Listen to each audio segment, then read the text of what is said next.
Currently, people in the state of Georgia, taxpayers, spend about $1 billion on keeping people in prison. All right? And the reason why that is because they have an insanely strict policy when it comes to putting people in prison in the first place. For instance, just to give you an idea, 1 in 70 residents in Georgia are serving time in prison, okay? And 1 in 13 are either in prison or parole or in some type of correctional situation. 1 in 13. That is a ridiculous number. And look, they want to get tough on crime. You know, and I'll tell you, they started this in the 1980s and 90s, and they started locking people up more, and they started giving them less parole or no parole, and then so the prison population kept building and building and building. And if you're doing that with violent criminals, which they are to some degree, I got no issues. When you do it with nonviolent criminals, drug offenders, etc., it's crazy, man. Locking up, what is that, about 7% of your population? That's nuts. It's nuts. No, the statistics are mind-blowing. In fact, when it comes to the people who are in prison right now in Georgia, 40% are serving time for nonviolent crimes. Nonviolent. That includes drug offenses. Of course. Okay. Now, the great thing is they started getting pissed off about it, right? And it wasn't even liberals, because how dare they? Like, if a liberal in Georgia was like, hey, maybe we should let some folks out just because this is killing us, etc., they'd be like, lib, right? So it had to be conservatives. But luckily, it was conservatives. And they're not coming around going, oh, my God, we're wasting a lot of money on this. And so come to find out, they don't like that. That's their taxes. Right. And part of the problem is not only do they make nonviolent offenders go to jail, they also force them to spend a significant amount of time in jail. In fact, the average amount of time a drug offender spends in prison in Georgia is about 21 months, so almost 2 years. Okay? And also, back in 1994, Governor Zell Miller basically supported this policy known as 2 strikes and you're out, right? And under that policy, if you are found guilty of a violent crime, you must serve a minimum of 10 years in prison without the possibility of parole, regardless of what that violent crime is. So whether it's a robbery or something that is a little more serious or maybe something that's less serious, it doesn't matter. No human judgment. It's like a zero tolerance type of policy. Right. And so what wound up happening is in 1990, the average prison sentence was 1.6 years. Now it's 3.4 years, which is a huge jump, right? And like we said, that includes the nonviolent people in that average. And then the cost of housing these folks also jumped up dramatically from $28,800 a year to $61,000 a year per inmate.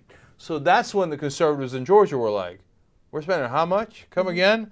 On these guys that we're locking up for minor offenses? And you want to know what's really funny about this story. So, of course, the state of Georgia realized, look, we're spending way too much money. In fact, because of the economic crisis, we don't have enough money to pay for all of this, right? So what are we going to do?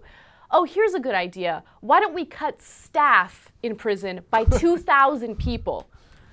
So you have a plethora of nonviolent inmates, right? And violent inmates. 60% are violent inmates. And it's costing too much money to keep them in prison. So what do? You cut staff. That doesn't make any sense. Right. Now, and they gave an example of a woman who got busted shoplifting. She had shoplifted for over $200 worth of goods, right? Baby formula. Baby formula, presumably for her baby, $258, right? They say to incarcerate her for 10 years, which is what she went away for. Now, this must be conservative, it must be minimum security, et cetera, because we told you the number's up to $61,000 a year. Well, they're saying a minimum over the 10 years, $180,000. And that's just prison. We're not even talking about the court system, et cetera, et cetera. And at some point, legislators, even deeply conservative Republican legislators, like, wait, let me get this right. $258, $180,000. There's something off here. This isn't right, right? Doesn't mean you let him go, man. Don't get me wrong. Hey, if you're shoplifting, and she's shoplifted many times before, there's got to be consequences. Yeah. The question is, what are the consequences? No, and that's a really interesting question. And believe it or not, Newt Gingrich had a pretty interesting solution that I think is a very good idea. So instead of putting nonviolent offenders in prison, what you can do is put them in some sort of rehabilitation program, or if you want to, put them on parole, right? The cost difference is very significant. For instance, it costs $49 a day to put someone in prison in Georgia, right? If you want to put them on parole, it only costs $4, a little over $4, about $4.50 a day. Right. So it's a huge difference. Yeah, absolutely. And look, especially for the drug offenders, right? It's the ones that were taking drugs, et cetera. It's a million times better to put them in rehab, et cetera. But what I love about the story is that I like how the conservative was like, yeah, we're tough on crime. Yeah, we got it. What? It costs us that much money? Jesus, Lord mercy. That's my taxes. I don't want to pay that much. And then that finally woke them up. But look, there's a good side to this too. And I tell you, look, I wouldn't vote for a Republican on the national level if you paid me, right? There's no way I'd do that, right? Because they're all deeply corrupt, bought, et cetera, et cetera.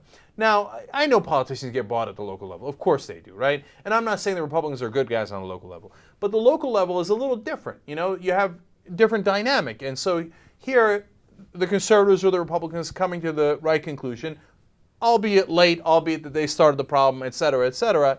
But, it's more of an open question. That's all I'm saying. So keep an open mind as to your local legislators. On the national level, don't even think about it.